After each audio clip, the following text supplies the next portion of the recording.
Yeah, I don't know if I should introduce myself a little bit. I am a scientist at TNO and also associate professor at QDelf in a mathematical group. And I have been working for the last 15 years about the quality of the models.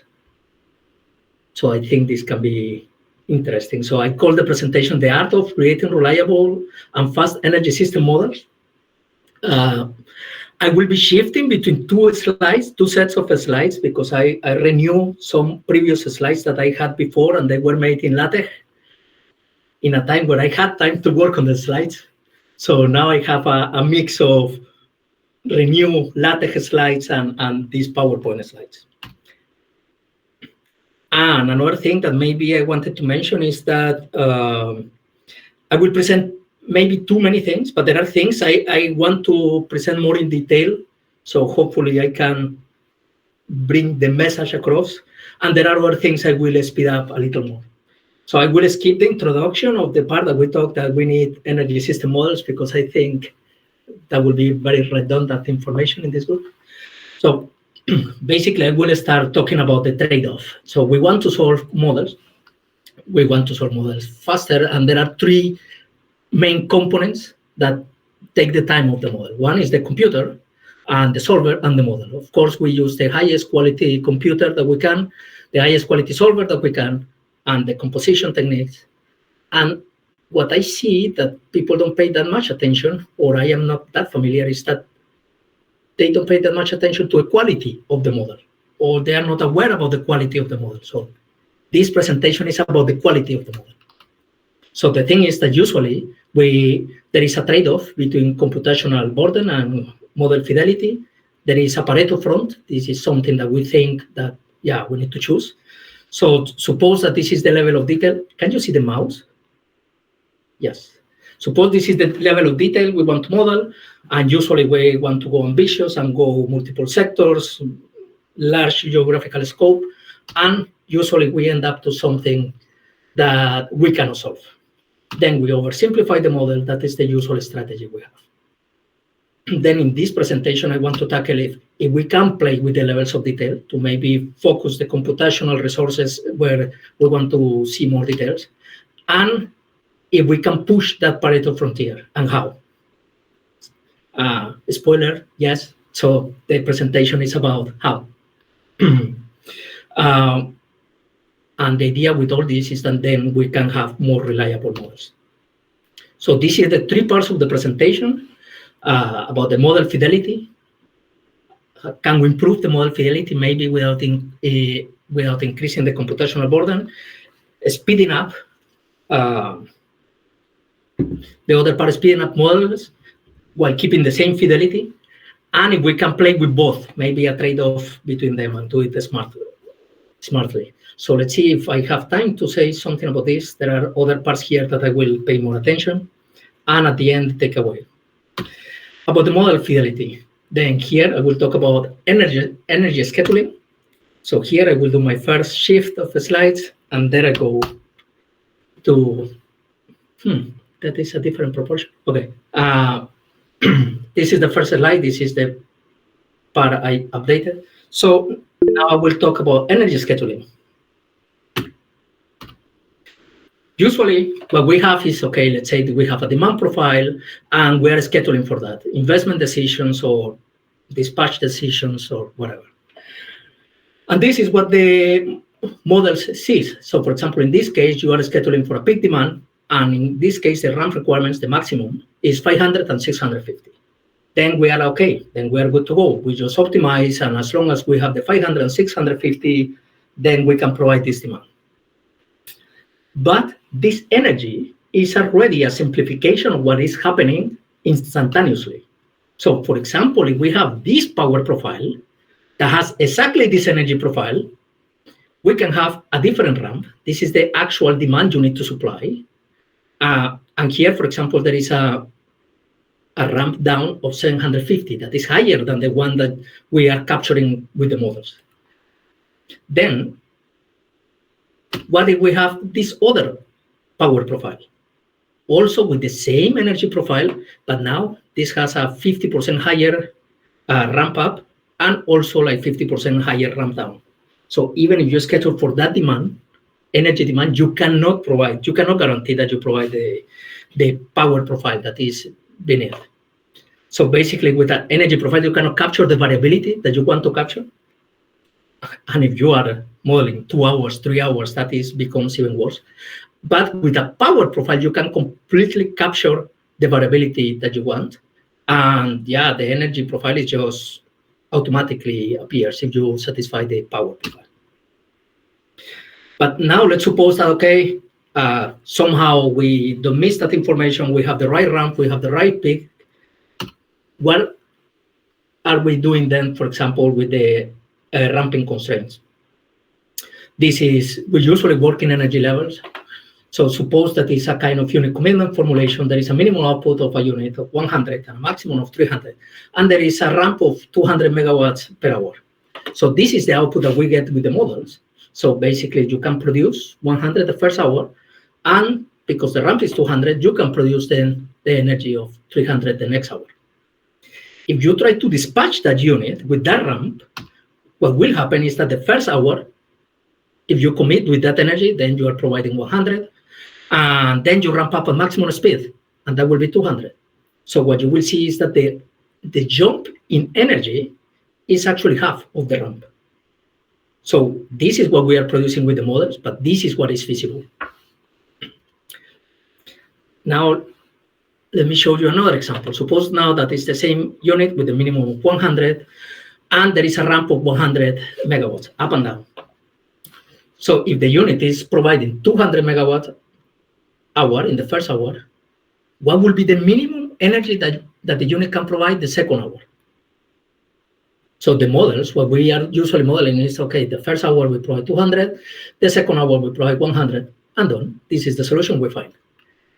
But what is feasible is, suppose the unit was coming down in power, so the energy is 200, the minimum energy that you have in the second hour, when you reach the minimum output and you keep producing the minimum output of the unit, it will be higher than what the model is producing.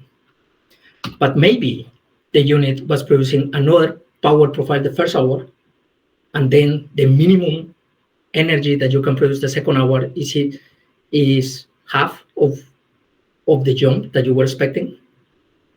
And what if the unit was going up the first hour at maximum speed, still producing 200, and then goes down the second hour? The minimum energy level that the unit can produce the second hour is the same as the first hour. So basically, this was already discovered a while ago. There were no formulation proposed how to solve the problem, but basically that if you formulate your problem in energy, you cannot guarantee that the dispatch is feasible. Of course, the model sees this and you think it is feasible, but if the units try to do that, it is not feasible. Then here, something I want to show is that we should make a clear difference between power and energy. Usually we are just scheduling energy, but it is the power, at least in electric system, it is what we are constraining.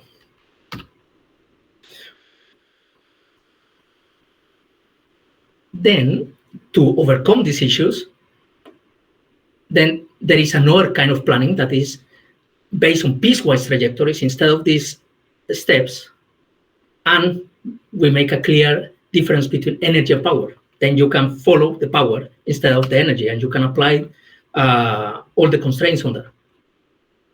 And then we avoid the two problems I showed. One is that you can actually capture the variability demands. That was the first problem I showed. And you can also supply the variability in the way that the ramping constraints at least are well modeled. And in a publication, we showed that if we evaluate this at the performance of an stochastic unit commitment, an ideal stochastic unit commitment, so suppose that sees all possible futures, and we compare it with a deterministic unit commitment using reserves, but based on power, it outperforms the stochastic one if you evaluate in a 5 minutes resolution, because you made the scheduling based on energy. Then in the real-time operation, then you need to see how you deal with all the infeasibilities in your planning, and then a power base that is deterministic can work better. So there you have already a computational improvement that if you improve the way how you model maybe you can even have a better performance than something that is considered very good, that is an stochastic unit complement. Now I want to show another problem about model fidelity, and it's about storage. So here I come back to this, to the slides in PowerPoint. And one problem of storage is the simultaneous charging and discharging, and that can appear, for example, usually if you're optimizing, that will not appear. But now we see that there are more negative prices. So when you are optimizing and you have a negative price, basically demand, if you increase demand, you are lowering, you are helping the objective function. So if you allow for simultaneous charging or discharging, then yeah, that will happen just to bond losses and then to increase the demand. There was a paper, this paper is just showing that basically all these approximations, they don't work. And you have to use an integer model, otherwise you cannot guarantee that. So they give counterexamples that people say that if you penalize the charging or the discharging, or if you have losses, that will never happen. So here they show so many examples. No, not many, but they show some examples saying that the only way to avoid this problem is using integer programming. So going a little bit to the formulation and in feasible region, okay, you have the state of charge, but you have the maximum capacity of charging, discharging, two variables, and this is the feasible region. And if the objective function is looking in this direction, maximizing somehow the charging or discharge, then the optimal solution is to charge and discharge simultaneously. Then the solution, as in the paper, is easy. Just have an integer problem, and then you define this as an integer, and then you will not have the problem. But what if we cannot solve an integer problem? Because, for example, in this paper, it's also about integer problems, but they use vendors, and then in the subproblems, you have the operation of the storage, and then you need a linear model. So then you cannot use this integer formulation for the storage. Or in the case of large energy system models, yeah, you have a linear formulation, so you cannot use this. So can we do something about that? Or nothing to do? Basically, you have to use a map, otherwise you cannot avoid this problem. So here, before showing if we can do something, I want to show a little of myth theory. Maybe some of you are familiar with all this, but in case that you are not that familiar, then I hope I can show a little of myth theory. So in mixed integer programming, basically we have a set of feasible region, that is the integer solution, so that is the dark spots, but we formulate that as a continuous feasible region. But then we check later that the solution is integer. So what the solvers do, they apply the branch and bound method, and the branch and bound starts solving the linear problem, that this will be the optimal solution if the objective function is in this direction. And then we'll start branching, saying, okay, this solution is no good. I just split the problem in two. I found the optimal solution here and here. Then here I know that the solution is still not integer. Then I branch again. Then I find that the optimal solution is this. I don't need to look more in this area, because if the linear solution is this one and it's already integer, I know there is no better solution here. So I can stop here. And at least for this case, this integer solution is better than this linear solution. So I know that there is no better solution here. So, and that is how you prove global optimality in mixed integer programming. The solvers are getting really good in this since the 1998, that they include the branch and bound and the cuts in the solvers. Those are theories from the 60s, but they combine everything, and they became, mixed integer programming became like one of the best options to solve, maybe the best option to solve integer problems. So the other strategy that the solvers use are the cuts. So if you can cut a feasible region, leaving the integer solutions intact, then you can add some cuts, and then you find the optimal solution. So because that is how the solvers work, and that is some theory behind integer programming, then you can have, in theory, infinite formulations for this set of integer points. You can have this feasible region, or you can have this feasible region, or you can have this feasible region, and you can have even more. But then there is one, only one, that is the tightest possible. And the tightest possible, by definition, guarantees that all the corners are integer feasible. So that means that if you solve an LP problem, because the solutions of an LP problem are in the vertices, then if you have this tightest possible, that is called convex hole, then you solve with an LP, you solve a MIP problem. Then I hope you can already see here that I can have this scale very extreme and have millions of integer solutions, millions. And this problem will solve as an LP, if this is the feasible region. And because there are 1, 2, 3, 4 vertices, even if there are millions of integer points here, the solver will take maximum 3 iterations to solve this problem to global optimality, if you have the convex hole. That is what defines the quality of an integer problem.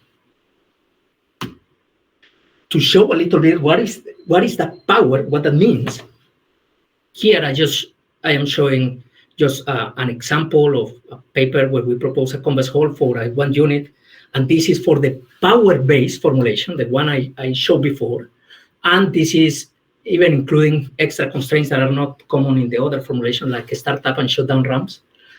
And here, for example, the formulation is not just tighter, but it also has less constraints. And then, just if you compare solving the linear solutions, this formulation solved in 9 seconds, and another one with one binary variable, a unit commitment trying to, they published the model saying that we have less binary variables so that we can solve faster. The solvers don't enumerate like that. But it will be true if you enumerate them by hand, but no, they use the power of linear programming and the branch and bound and all that I showed. So, but just compare the linear solutions. This took, for this case, the largest case, 18 seconds, 14 seconds for another formulation, and 8 seconds for this power base.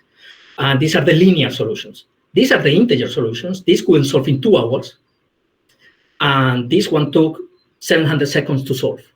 This is for a self-unit commitment. This is just for solving exactly convex hole. So this one took 734 to solve the integer. This one took 9 seconds, less than 9 seconds to solve the linear, but the linear is already integer because it's a convex hole. So there you have a crazy advantage that you can get if you are able to obtain a convex hole. The thing is that, this is too romantic in the way I am solving here exactly the convex hole, but in the bigger problems, we don't have the convex hole. We can use pieces. I will go to that later. So coming back to the charge and discharge, now that we know this, so can we do something to avoid this problem? And then, yes, we can try to obtain the convex hole. And then if we try to obtain the convex hole, this set of constraints become this. And now actually 1, 2, 3 constraints, we change them for 2. And now we don't have this possible solution. And at least for this feasible region, the solution will not be simultaneous charging or discharging. This is something we presented before for the storage and for also for some case of demand response that are based on storage. And then with that, you can have your model already. I also wanted to show that this is a paper that is under review now, that is tight formulations for optimal operation and investment of storage, including reserves. And here, I just want to show that, we don't have the convex hole of the full problem, but of a piece of the problem. So for now, just pay attention to these 2 formulations. Those are 2 MIPs. The optimal solution is the same, but because we provide the convex hole for a piece of the model, the total time for this example that is small, from 16 seconds, 1 to 12 seconds.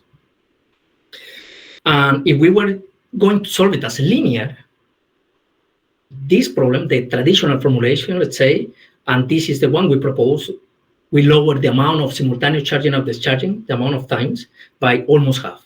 And the total energy that was simultaneously charging and discharging by less than half, because we are providing a better approximation of the linear programming. So the tighter your model is, the better the approximation of the linear relaxation to the integer one. So that is a good way how to provide better linear formulations using mixed integer programming theory. Now, talking more about the speeding up. Now I am changing. That was before about we could improve the model fidelity without increasing computational burden. Now I will talk a little bit if we can speed up while keeping the fidelity. Now I will talk about MIP quality. I will go back to the slides I had before in LaTeX. So I already show how the solvers work and some theory behind. So some important concepts to have in mind is the convex hull. The convex hull is the tightest possible formulation. There is one of your, once you define your problem and the feasible points, there is only one that is the tightest possible. And you need to prove it to say that that is it. And a problem with only those four constraints, you can solve an integer problem as an LP. Then you lower the computational complexity by a lot. Then the tightness defines how near is your feasible region to the integer one, and the smaller it is, the easier for the solver to find the integer solution. And the compactness basically is related with the size of the problem. So the speed that the solver takes to explore that region to go from the linear initial solution to integer one, that is defined by the size of the problem. So how to improve the MIP formulations? You can add cuts like the solvers do, but that means you make your problem larger, and that can take more time iterating. So that is why also the solvers don't apply a crazy amount of cuts at the beginning, but they do it on the fly. Provide the convex hull for some set of constraints. That is very hardcore and very mathematical. So you can at least use convex hulls that are available for some set of constraints. So here I list some, at least for cases of unit commitment and storage. I want to show what is the advantage that you get if you use convex hulls for some set of constraints. So this is an stochastic unit commitment. These are experiments I did, I don't know, like 10 years ago or something. This is 10 generating units for 2 days, a unit commitment, 10 to 200 demanding scenarios. Okay, many constraints. And I am comparing the tight and compact formulations, so formulation we proposed based on convex hulls, and with other formulations that were very famous by then. I don't know if they are more famous now. Something nice of proposing convex hulls is that you mathematically prove that you cannot do it better. That is the best possible. So then you don't need to continue improving that one is the best possible. Then you can move on to other pieces. So then here we're comparing with other models, and we're using different solvers, like 10 years ago. So these versions are a little old, but I will expect the results and the tendencies to still hold. So here are the results using Cplex. So here you have the amount of scenarios and the time it takes. Here you have the different formulations. And this is logarithmic scale. So what you can see here is that actually a tight model, they are all modeling exactly the same problem. So this tight and compact formulation can deal with the 200 scenarios within the time that the others can deal only with 40. Then you are speeding up by a lot, 1 order of magnitude, and you are sacrificing 0 fidelity in there, just more solving faster problems. Here is Wigurovi, similar results. You can solve this formulation, can solve 200 scenarios within the time that the others solve 50. And with the spreads, less clear, especially because of the logarithmic scale, but similar results. This formulation can deal with 200 scenarios within the time the others can deal only with 80. Here, another example, a little more complicated with network constraints. Okay, I will not go into the details, but also using Cplex and let's see the speedups. So here we gave 24 hours, and this model, from the previous formulations I showed before, I took the best, and I compared it with the one that is the tightest. This one didn't solve in 24 hours, so, and the other one solved in 206 seconds. Something interesting to see is that this one, the time that I took to solve the LP relaxation was 246 seconds, because the other one is tighter and is more compact. So without sacrificing anything, in fidelity, this one solved the integer problem even faster than the other one solved the relaxation of the problem. And is using a big part of the formulation a compass hole, but the total problem is not a compass hole. Then you see that the linear problem solved in 22 seconds, but you needed to go into branch and bound and all the integer solving process to obtain the integer formulation. And here I also compared it with the power-based formulation, the one I showed at the beginning. And the objective function, because it has other things, it has more details, then it could lower. The performance was better. And it solved also faster than not than this one. It has more details, but than the other one that was supposed to be like the best from the rest. And the reason for that is that, yeah, it's also based on a compass hole. Now, I will talk a little bit about the LP quality. Then I think I can go back to these slides about the LP quality. I haven't heard about the LP quality. Usually it's more about the generacy and redundancy and symmetry, numerical issues, but not about the quality of the formulation. So I define the quality the same as the integer problems, is what do you do to the formulation in a way that you can solve it faster without sacrificing the fidelity. So I will define the quality also, what can you do to solve it faster? Usually people think that, yeah, you have an LP problem, you cannot do anything. This is the simplest you can, reduce it even more. But here I am, we propose like a single building block for the energy modeling. Usually we have nodes and lines and units. So here I am saying, what if we, instead of using nodes, we just have one building block, asset, and they can all connect to each other. So this model here, suppose that we want to use wind to charge the storage, and only wind, not from the network, to make sure that it's green, or electrolysis, or whatever. So usually you will need a node, and then another node connected to a network, and a line in between, so you ensure that the flow can only be in one direction. In that way, you make sure that the storage can only charge from the wind. But if the way how we propose this, that, okay, let's make a direct connection so the storage can charge directly from the wind and discharge directly to the network, then these two problems are the same, but you avoid this balance here and this extra line, and that means less constraints and less variables. So in this tiny example, exactly this, for 6 periods, we use Gurobi. This is recently, so the last version of Gurobi that we had. And we obtain exactly the same total cost. We are not simplifying. It's exactly the same fidelity, but we lower the amount of variables and constraints by 12 and 14%. We were expecting, to be honest, at the beginning, the initial experiments, we were expecting, yeah, this is something that the Presolve will take care of, and there will be no computational advantage. But in this tiny example, we already saw that we didn't measure time, that was too short, but we could measure the simplex iterations, and the simplex iteration went lower by 4 times. So then this, we extended, and we created a larger case study. This is actually a paper that was was accepted this week. So it's still not available, but it was accepted, and it will come up soon. So this is a way larger problem. And what we have here is, okay, we're talking now about millions of variables and constraints.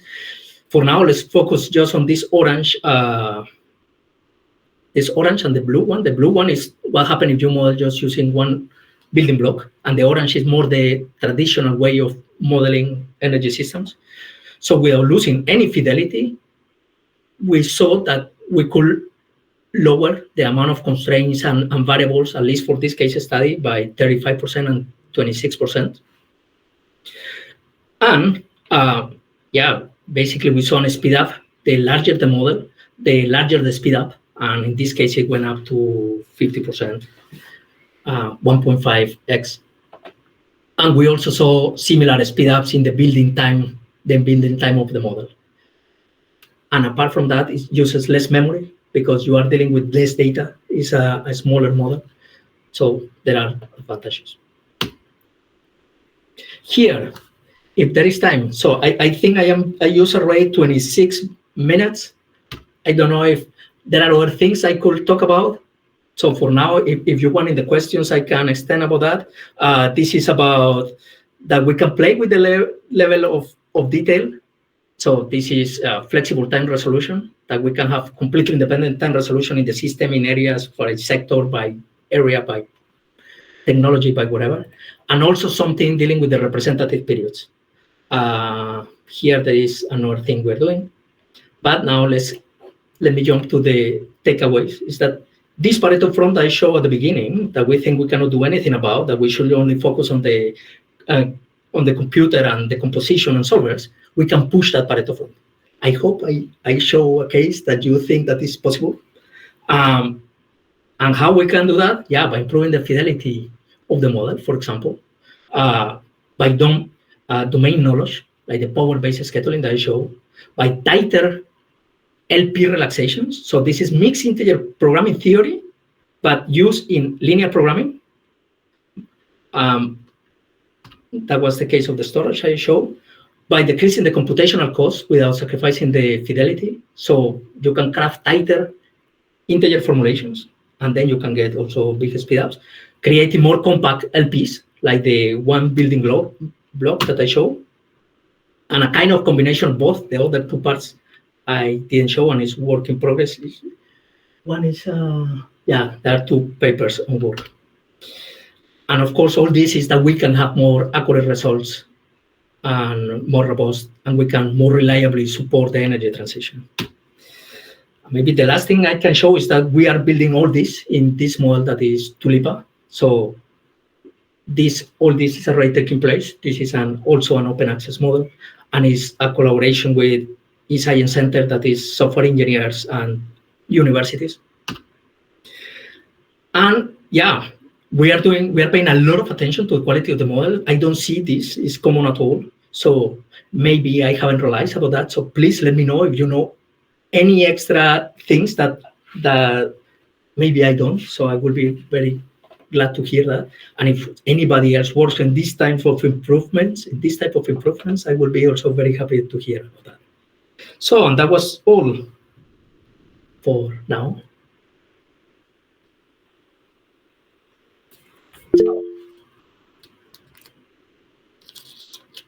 Now, yeah, open to questions.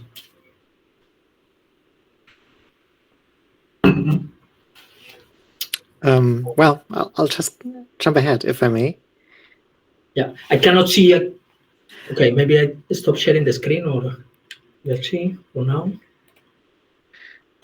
Okay.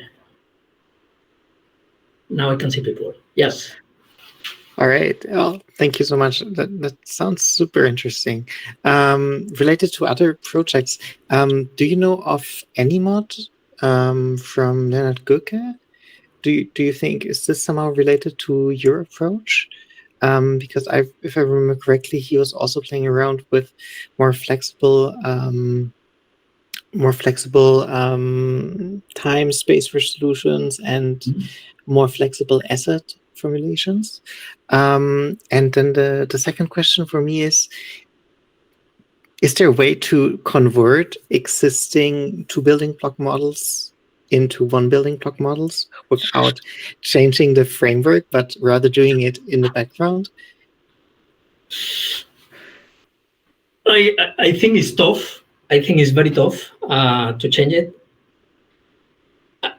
Not I am aware of, but maybe there could be. Of course, you can use it. You can make it in a way that the user doesn't see that. But if below you are doing it, then you are not gaining anything. Yeah, I think it's tough, because at least how we formulated it, then the sets, the indices, they are all different, and then you don't have nodes. Like, yeah. Then I don't know about the other work. So I don't think it's easy. About the other work that you mentioned, no, I am not familiar with that. I am familiar that there is another model that is a spine-up, that they have the flexible temporal resolution, but it's not completely flexible. They need to be multiples of each other. So once they are multiple of each other, it is easier to formulate. But once they are not multiple of each other, for example, the Netherlands, you have it in hour resolution, in 2 hours resolution, and Germany in 3 hour resolution. That connection, if that is not multiple, that makes it very tricky. And then the variables have 1 resolution the constraints have a different resolution. Yeah. So I am not aware of the work of the person you mentioned. No. Okay, yeah, thank you. Yeah, can you see the chat, or maybe Jonas wants to? Yeah, I can try. Since I don't have a good notepad and stuff, so I just actually put a lot of questions in the chat, but I'll give them to you directly as far as I can, and you understand it. To the first part, this means then if you use a power-based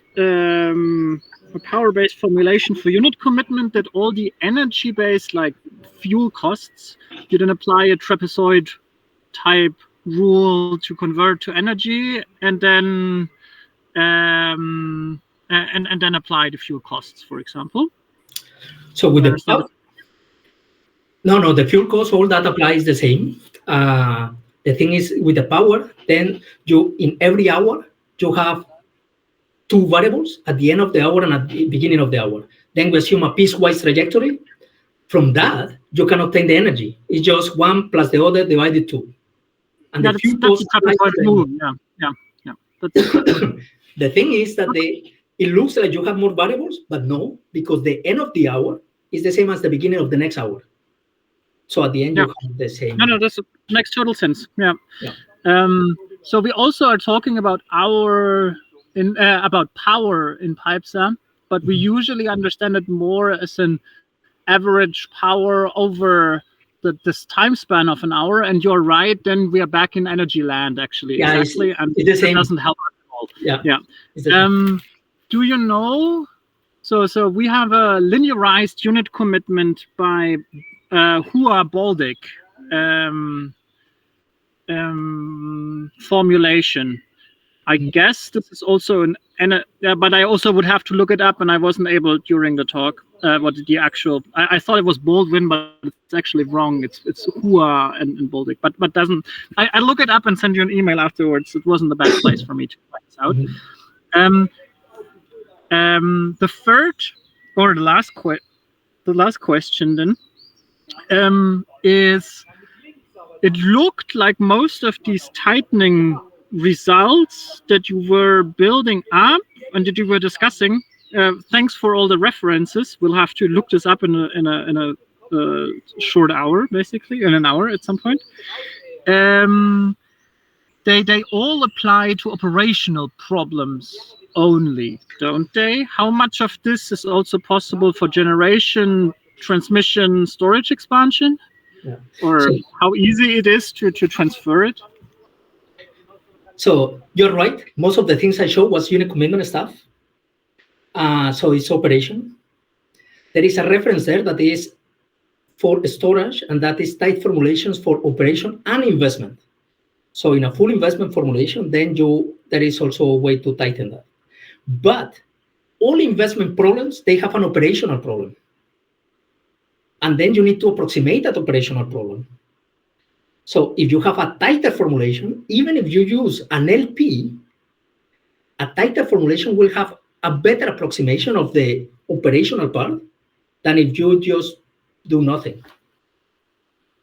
So it is better to use a tighter operation. Of course, the more tighter the constraints across all the model, the better. So the things I showed so far is more operation, with the exception of storage. In that paper, there is investment, tight constraints for investment also. So I unfortunately don't understand those mathematical mid parts too well. I never had courses for that. But you said one can also tighten constraints in only a subset of the model. So this means that basically even in this investment setting, it would still be possible to apply some tightenings that you formulate for the operational problem also on, in a similar manner at least. Yes. On the operational part of the investment problem. Yes. Okay. Yes. And something I show in the examples is I show one example where I was solving the full convex hull, and that is then very beautiful because you solve an integer problem as a linear problem. But that is too idealistic. The problems we solve is we don't have the convex hull for that. But then I show other examples, the stochastic unit commitments. They were using pieces that are convex whole, but the full problem was not a convex whole. But because we use pieces that were convex whole, then you obtain these crazy speedups also. Great, thanks. Yeah. I would, in principle, be very interested in the flexible time alignment, time resolution stuff as well. So if we have any time, I also would like to go into that. Just raising my hand for that, but please, more questions are always welcome, I think. Yeah.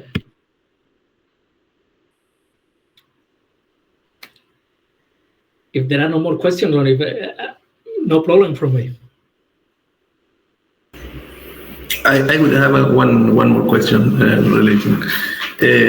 I basically have experience on capacity expansion rather than operational, so I agree with Jonas when he mentioned that there are many examples that apply in our operational part, and in that case, it's not my expertise, let's say. But in the case of expansion, I am aware of an issue when we try to solve energy models with linear programming. Which is the unintended storage cycling, and which is a concept that is very similar to what you were explaining, which is charging and discharging at the same time and the storage unit. So I found very interesting this approach, but I have a question related on one building block. It seems that, of course, from my understanding, you are reducing a problem that could have several nodes into just one node.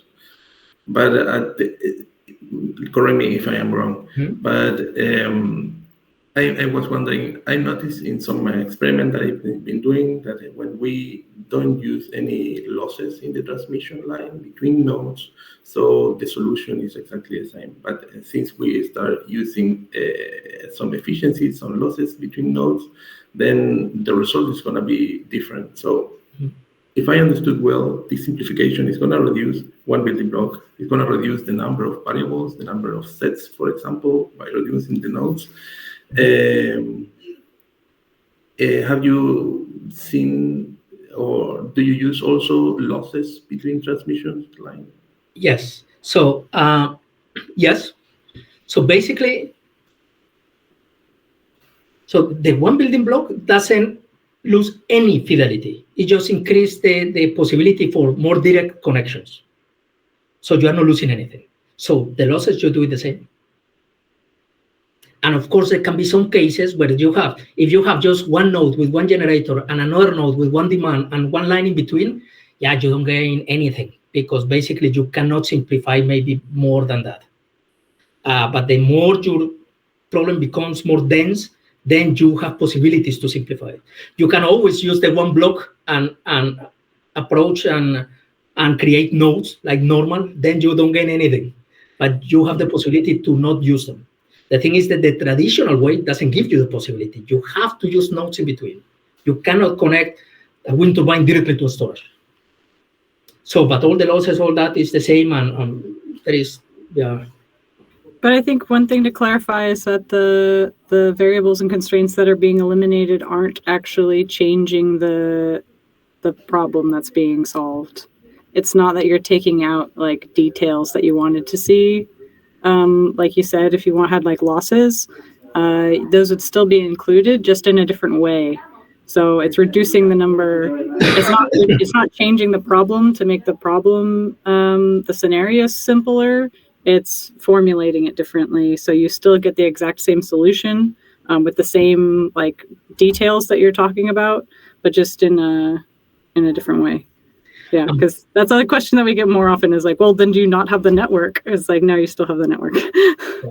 And another thing with the losses, talking about the losses, they have a similar problem like the simultaneous charging and discharging. You can have flows simultaneously in one direction and in another one just to increase losses. And then you also have tighter constraints for the losses. It's similar to storage. But okay. So I'm also interested on trying to understand the complex whole, and particularly when you mentioned that implementing this could be require mathematical skills. But then there are some pre-developed codes. I would be very interested on that. So let me know or address me for some resources so I can learn and study a little bit more about that. Very interesting. Thank you very much. Yeah, you're welcome. For sure, I will share the slides, the 2 sets of slides, and then you can check the references from there. Yeah, obtaining compass holes is very hardcore, but if they are there, people should use them. Yeah. Thank you. Yeah. Harry? Yeah, so great presentation, Germán. I also had a kind of similar question to what Carlos was saying, is how much of a mathematical whiz kid do you have to be to get the benefits of this? Because like we apply these models for TSOs, for regulators. There are people who can do a bit of Python coding, but not much more. Yeah. So how can we build these solutions? Is this even possible? Can we build this into a solution that people can just use? Yeah. So I have, I don't know many people actually in the world that work in the quality of the models, all the things I showed. So yeah, I would be surprised if now everybody's doing that. You need some knowledge and background before that. But yeah, if the model, all those things are available. So if the models are improved, then people can use them. So Tulip already have a lot of that. If the publications are there and are coming, so then if you check things like that, and for example, it's very easy to replace a unit commitment formulation for a tighter one. That is very easy. The single block, that is more difficult. The flexible temporal resolution, that is very hardcore. You need to change almost everything. But yeah, there are models that will already have that. And you can have general models that do this and that don't require a lot of tinkering by the user. That's what I mean. Yes. You can have by default things that doesn't need, for example, the flexible temporal resolution. Yeah, that means that you need to define the resolution everywhere. There are some things that you can leave by default. You can use everything hourly if you want. That doesn't mean you are constrained, but you can play with it. But I think that one thing is like the model, creating the model itself and then using the model. So where this would be a problem is if you're defining user constraints and it's like they can't define a user constraint because the methodology is too complex. But if you give them enough general features that they can they can model everything that they want to model with the stuff that you give them, then you just give them the tools and they build it, and they don't have to know anything about how it works. They just use it. Yeah, but things like custom constraints or changing resolutions or these kinds of things, experts would have to do. Yeah. Changing resolutions, not really, but definitely. An easy case, you need to think a lot if you want to tune it good, but an easy thing how we are using it now is that, for example, in the WIN group, there are people running some cases, and because they want fast results, for now, the Netherlands, they have it hourly and the rest very low resolution, just to get fast results and fast filling, and later they do more detailed resolution just to have more refined results. But at least in the previous steps, without knowing that much, you can just change very low or high. Yeah. Max? Yes. Thanks for the presentation. I just wanted to point to one question in the direction that you raised the last time in Amsterdam, that actually formulating your problem will be actually significantly different. And I think it's just related to the fact that you mentioned you have to specify suddenly everywhere the resolution. Do you have some examples on how a constraint would look like in your case or something versus other cases? And then maybe also probably I think the colleagues here they really want to know, how did you do that?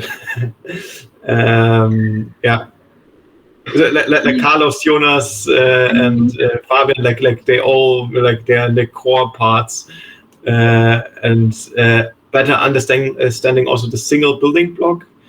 This would be also super interesting on what approach made this possible. Yeah. So, But can I jump in real quick, Germán? okay. Because if you want to see the comparison between the formulation and the fully flexible formulation, it's in our documentation of Tulipa. We have the basic formulation without fully flexible temporal resolution because otherwise it gets very difficult to explain. So then we have just like the basic formulation of how the model works. And then we have specific formulation that says like, now once you add in fully flexible, this is what it starts looking like. So just to give an example, more or less, because I don't have it here and in the slides, I presented the concept of flexible temporal resolution, but not the constraints. The paper is under review. I can share it later. Then you can really see how the formulation is. Just to give you a small example, usually you will have, for example, the nodal balance. Energy in equal energy out. Usually, let's say you have one generator for time t equal demand time t. Done. For every t. So, easy. Flexible temporal resolution. Generator in one resolution equal to demand in another resolution.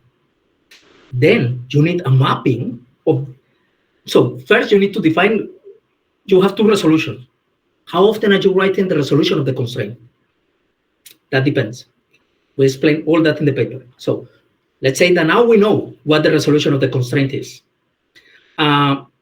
which doesn't need to be the one of the generator and the one of the demand, if there are no multiple of each other. If there are multiple of each other, it's one of the two.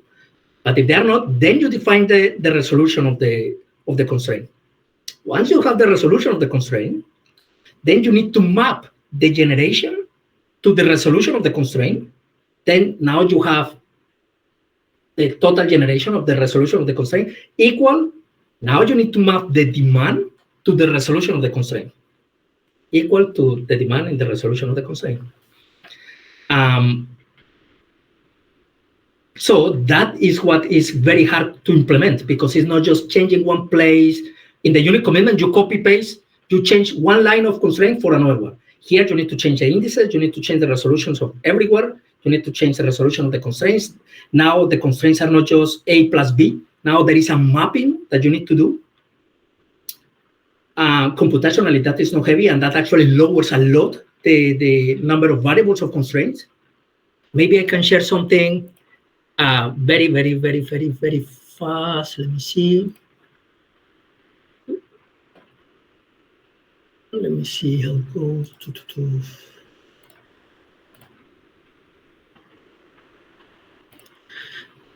Do you see my screen? Yes. Yes. So this was the case I showed. That was, yeah, what happened if we go to a single block, then you get this. And now what happened if we change the resolution? So for this example, we make, okay, I don't need the hydrogen in hourly resolution. I just want it in 6 hours. The output of the CCGT, I want it hourly. The output, I just define something. And then if you formulate this good, then actually the number of constraints of the original problem went to 48 to 16. So the one block lowers the amount of constraints, and now lower resolution lowers it even more. So then it's a problem that was lowered by 70% more or less in variables and constraints. Now you are approximating. Then, yeah, the objective function is not the same, but let's say that we are okay with it. And again, in simplex iteration, then now this took one simplex iteration to solve this specific example. But now, yeah, all the constraints are written differently. But the idea is if you do it right, then you lower the amount of variables and the amount of constraints, and then you get the speed ups.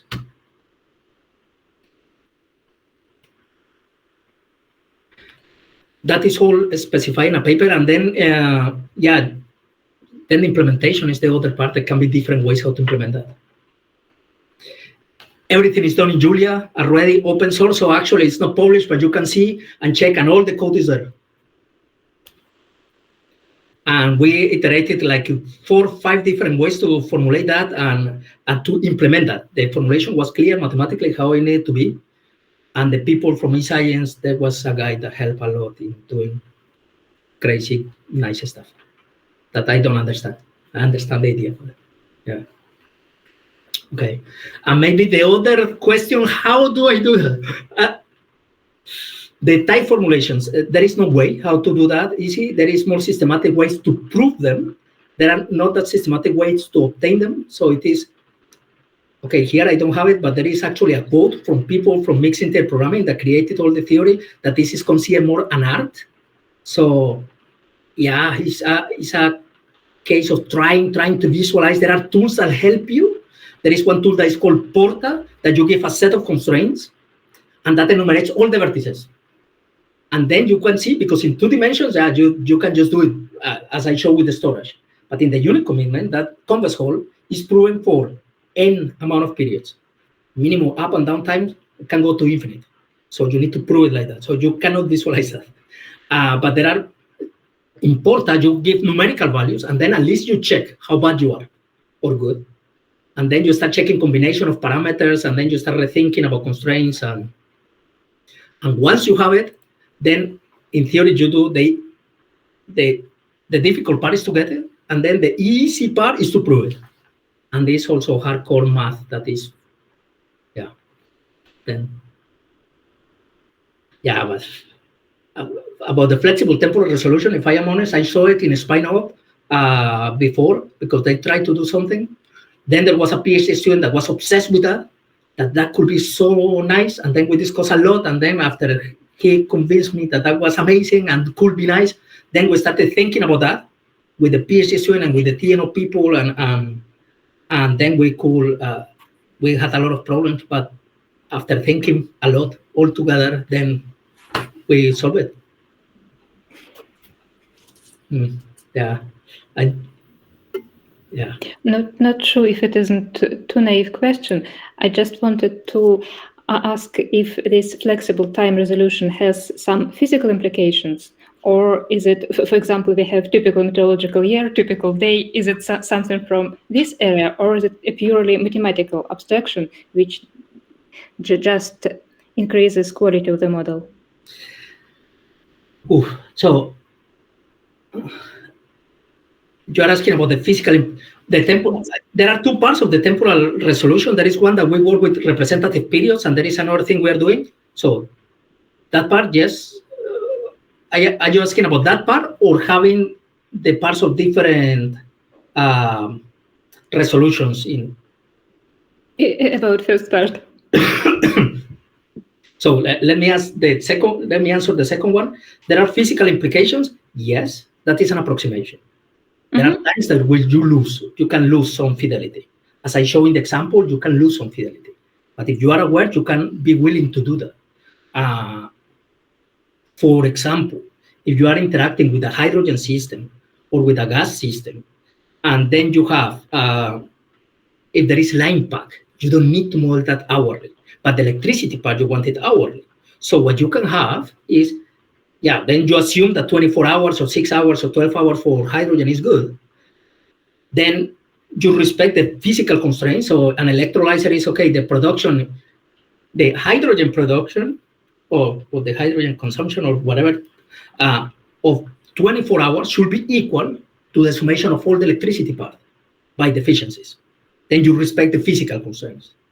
And if you assume that your approximation is good because the hydrogen, you don't care that much if that is hourly, then we are respecting all the physics. But there are other parts that you need to be aware that you are sacrificing some fidelity. Now with the representative periods, no, it's an approximation. The thing I didn't show, but the thing that is new with the representative periods is that usually you have, let's say you have 2 possible representative periods done. And the year you represented with 2. If the year you represented with 2, that means that from the 365 possibilities, you only have 2 options, or A or B, done. What we're doing is that we created a blended one. So you have A and B, but you can create the combinations of all of them. So from 2, you create infinite possibilities. It's still an approximation, but it's way better. Now your year is not just A or B. No, now every day is a combination of those 2. And then the approximation is way better. And the way of sampling now is different, because now you are not focused on the centroids. No, now we want points that can include the rest as combinations. And then you have a way higher accuracy with the computational burden, at least in this case, of 2. So you get the computational burden very low, but you can represent way higher variations. And I had a little of results with that, but yeah. Then just to give you an idea with Kamedois, that is the usual thing. Usually you need, for the case size we have, usually you need 100 representative periods or more to get the accuracy that we get with the blended with 10. So thank you. That is, yeah. And about the inspiration, answering also the question, how do you think about that? In this case, not me.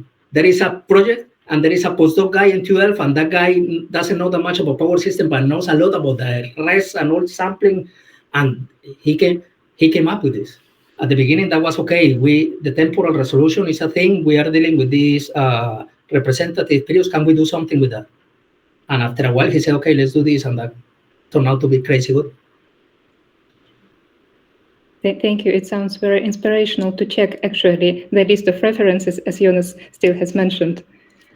Yes. Yeah. I don't know if there are more questions. I think there is a chat. I see messages. I don't know. I don't see a chat, and I don't know how to see it. Yeah. There's a question by Johannes. Will the sacrifices or trade-offs then also appear in places where we expect them? That's because I said that analysts are already sacrificing fidelity with time resolution. Okay. Yeah, that was related to your comment. I was wondering whether it's kind of deterministic or and whether one can anticipate where the sacrifices that we're making would then appear in the results. Germán, this is talking about giving them fully flexible temporal resolution. So I said that analysts are already sacrificing fidelity with time resolution. We're just giving them the capability to tune that sacrifice where it won't hurt the results of their analysis. And then Johannes is asking, how do you know where you're creating error, I guess, with your resolution? So, okay, maybe I can. That is a good question. If you play careless with that, then that you can create a lot of error and maybe you know where. In the paper that we have of the flexible temporal resolution, the example we show is, okay, let's just play with it just to illustrate. So at least in the case studies we run a lot is focus on the Netherlands, here in TNO. Usually it's power system stuff. Then we cannot model the Netherlands as an island. We have to model imports and exports. Then basically we are at European level, even when we are focusing the Netherlands.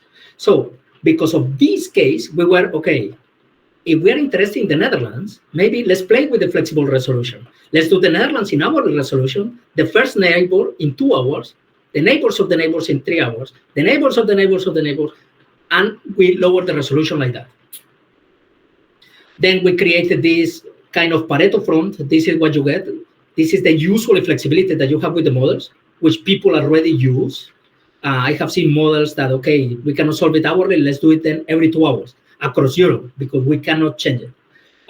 So this is more or less what you get. From 2,000 to 500 seconds, you can go to like 500. Then you get errors. This is like the outputs of all the units. This is the error, at least in the Netherlands, where we are focused. And if you go 3 hours, 4 hours, 5 hours. And then now that we have this flexible resolution, then we get something like this. Then there is a point that, yes, we're introducing error in the Netherlands. And we are aware of that in the way that we are lowering resolution everywhere. So there should be a consequence. But the error is lower than if we go 2 hours. And it's solved even faster.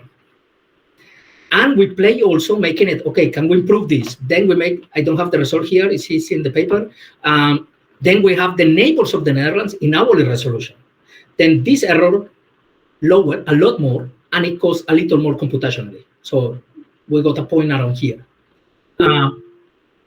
Then you can play with that. You can play where you want the focus of your details. Of course, if you check the error in Portugal, that will be crazy high. But for our case study, we are okay with that because we are focused on the Netherlands. So it is difficult to say in advance where the error will be, but depends how you tune it. But you can use it as how you want. Yeah, I think Jonas. One more question I had, and I'll try. And I'll use this example that you just showed. Are you always then downsampling your input data to the constraint resolution? So the constraint resolution is the lowest resolution of all the input variables, basically? No. Or is there also sometimes an interpolation upsampling sort of combination? So is on the so to make it in an example, are the tie lines between Netherlands and Germany, is this at 2 resolution then always, or how can I imagine that? Okay, so in the paper we give some rules and we show with counterexamples. If you don't do it like that, you will get results that you don't want to see. So basically they're wrong. So we define how that should be. Not for all the constraints, that depends on what you want to model. Some constraints the resolution should be the lowest. In some constraints, the resolution should be the highest of all the variables involved. For that specific case that you mentioned, the connection between the Netherlands and Germany, for example, if Germany is every 2 hours and the Netherlands is every 1, the resolution of that connection should be hourly. There is an explanation why if you do it in 2 hours, you can't do it in 2 hours, but you lose something, something we don't want to lose. Then it should be hourly. Actually, if you just have 2 nodes, and one is hourly and the other is 2 hours, that can be 2 hours, that is fine. But if you have 3, then it should be hourly. Yeah, there are some rules, and of course, you can mess them up. We show in the paper that if we counterexample what happens if you take the wrong one, what will happen? And then we show that, you get something you don't want to see. Yeah, so it really sounds like I don't understand it yet and have to read the paper. Thank you. Yeah. Anyway, in the model that we have, there are many things that are, we follow the rules and then they are automatically by default. So you don't need to think that much once you thought about that a lot before. So that helps. But of course, you can break the rules if you want. German, only one very simple question. Do you have a preprint of the paper? Maybe we can go and read that one. Yes, we do have a preprint. Yes, I think if you send me an email, I will send I can share that preprint of the flexible. It's under review now. I can share it. And yeah, the slides also. Perfect. Thank you very much. Mm-hmm.